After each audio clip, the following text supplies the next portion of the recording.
राणीपुर झरियाल नवम शताब्दी मंदिर शैव शाक्त वैष्णव बुद्ध धर्म सम्मानित राणीपुर झरियाल।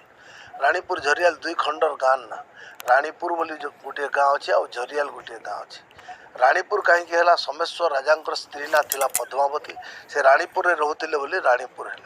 झरियाल कहीं झरियाल ग्राम रे सोमेश्वर बाबा मंदिर अच्छी। सोमेश्वर बाबा मंदिर को लगी गोटे सोम सागर बा सोम पोखरी अच्छी। तार गभीर केते अच्छी आज पर्यंत कौन लोक जापर नहीं। प्रतिदिन से पानीटा झरणा है किंतु सदा सर्वदा पानी झरुची। तेणुक झरियाल है। राणीपुर झरियाल चतुर्दिगरे जिते भी तार गाँ गुड़ाक अच्छी तार इतिहास अच्छी। बालीखमार बोली गोटे गाँ अच्छी सेने राजार संपत्ति रोला। कंसिल बोली गोटे गाँ अच्छी सेने कर आदाय करुला।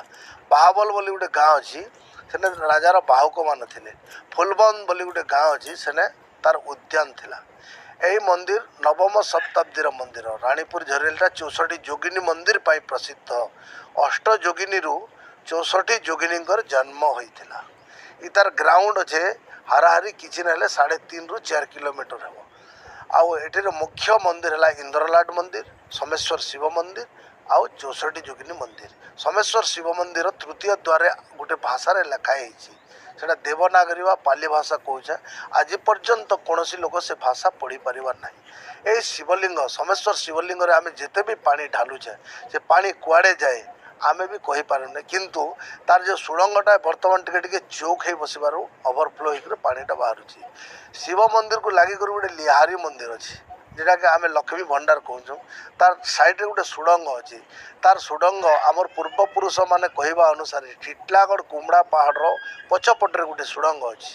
तार सुड़ंगटा अच्छी राजा मैंने जिते आ गोटे राजार परास्त हो जाते हारी जाते से पीरियड से सुड़ंग हो रास्ता पलैवाई से गोटे सुड़ंग तैयारी करते लगिकिना गोटे लक्ष्मींकर पाद चिन्ह अच्छी।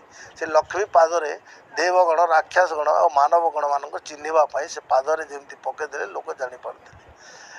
राणीपुर राणीहंसपुर राणीर महल पाखर गोटे पत्थर अच्छी भाग्य पत्थर कहते। पूर्व आ पश्चिम से पत्थरटा पड़ी एपटू मापिदेले 22/7 हवा बेले से पटरू मापिदेले आज भी प्लस ना माइनस हो। आम जदि कहवा आम पूर्वपुरुष अनुसार श्रेष्ठा वार्षिक फलचक्र वृद्धि व भाग्य पत्थर कहे। एमती ये मंदिर पुरी मंदिर भी 200 वर्ष पुराणा किंवदंती। एठी आमर पूर्वपुरुष माने कहवा अनुसार 108टा मंदिर थिला। आज भी 58टा मंदिर अच्छी। आठे सबू मंत्र जंत्र तंत्र विद्या होता।